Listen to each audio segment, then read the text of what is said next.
జూబ్లీహిల్స్ ఎన్నికల ప్రచారంలో ఎవ్వల నోటిన్నా తడీపార్ తడీపార్ తడీపార్ అనే మాట చెవుల చేరుతున్నది. అసలు ఈ తడీపార్ అంటే ఏంది? ఇప్పుడు ఈ తడీపార్ తాన్లాట ఎందుకు అంటే, తడీపార్ కు జూబ్లీహిల్స్ ఎన్నికలకు లింక్ ఉన్నది కాబట్టి.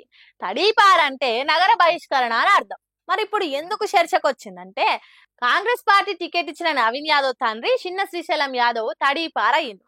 అంటే అచ్చోసిన ఆంబొత్తిరిగా పట్నంలో ఇష్టారాజ్యం చేస్తే 1980లోనే చిన్న శ్రీశైలం యాదవ్ ను పోలీసులు నగరం నుంచి బహిష్కరణ చేసిండ్రు. మరి అంతగానే ఏం చేసిండంటే అల్లర్లు, హత్యలు, భూ కబ్జాలు, సెటిల్మెంట్లు, దందాలు చేసేదట. అట్లా ఎందుకు చేస్తున్నావు అని అడిగిన వాళ్ళని ఇంటికి పోయి మరి కొట్టొచ్చేటోడట. అట్లా ఓ కానిస్టేబుల్ ఇంటి మీదనే దాడి చేసిండంటే చిన్న శ్రీశైలం యాదవ్ ఎంత మంచోడో అర్థం చేసుకోండి. సినిమా పరిశ్రమలో ఉన్నోళ్ళను బ్లాక్ మెయిల్ చేసేదట.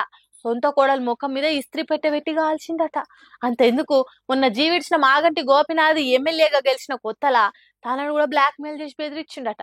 అందుకే ప్రివెంటివ్ డిటెన్షన్ యాక్ట్ కింద అరెస్టులు, తడీపార్లు, కేసులు చాలా చరిత్ర ఉన్నదట శ్రీశైలం యాదవ్ కు. అంతేకాదు, రాజశేఖర రెడ్డి కాలంలో కూడా చిన్న శ్రీశైలం యాదవ్ అరెస్ట్ అయిందట, నగర బహిష్కరణ అయిందట. అంటే చాలా గొప్ప పనులే చేసిండు అన్నట్టు. అందుకే తడీపార్ అనే ముచ్చట గురించి ప్రతి ఇంట్లో మాట్లాడుకుంటున్నారట. ఎక్కడ నలుగురు కలిసి మాట్లాడుకున్నా తడీపార్ ముచ్చటనేనట. మరి అంతటి ఘన చరిత్ర కలిగిన శ్రీశైలం యాదవ్ కొడుకు నవీన్ యాదవ్ కు జనం ఎంతగానో ఓట్లేస్తారనేది ముందు ముందు చూడాలి. ప్రజాపాలన ప్రజాపాలన అంటే ఏంటిదో కాదు, ఇగో గిదే.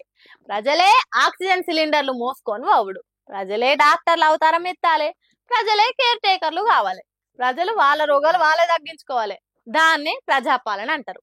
ఇక ఇంతకంటే మంచిగా ప్రజాపాలన ఇంకెక్కడుంటది చెప్పుండ్రి. వరంగల్ జిల్లాలో ఎంజిఎం దవాఖాన పరిస్థితిది. ఒక్క ఆక్సిజన్ సిలిండర్ ను ఇద్దరు చిన్న చిన్న పాపలకు పెట్టిండ్రు. సరే పెడితే పెట్టిండ్రు, పిల్లలను కాపాడటానికి డాక్టర్లు ఒక ఆక్సిజన్ మొద్దునే వాడుతున్నారని అనుకుందాం జరిసేపు. కానీ వాళ్ళ ఎంబటి ఆ సిలిండర్ ను నెట్టుకపోయటానికి ఓ కేర్ టేకర్ ఉండాలి కదా. ఇప్పుడు ఏమైతుంది అని చూసేటానికి ఓ నర్సు, డాక్టర్ ఉండాలి కదా.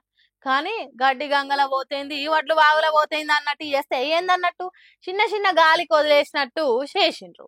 రేవంత్ రెడ్డి సర్కార్ వచ్చినాక ఈ తిరగ నడుస్తున్నాయి సర్కార్ దవాఖానాలు. నేను ఓను బిడ్డో సర్కార్ దవాఖానకు అన్నట్టు అవుతున్నది.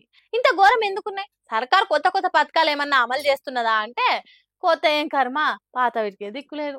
కేసీఆర్ కిట్లు లేవు, న్యూట్రిషన్ కిట్లు లేవు, ఆరోగ్యశ్రీ బిల్లులు లేవు. అంతా అధ్వానం భజగోవిందం అన్నట్టే ఉన్నది సర్కారు చేస్తున్న పనులని మాట్లాడుకున్నారు ఆక్సిజన్ సిలిండర్ నెట్టుకుంటున్న వాళ్ళు.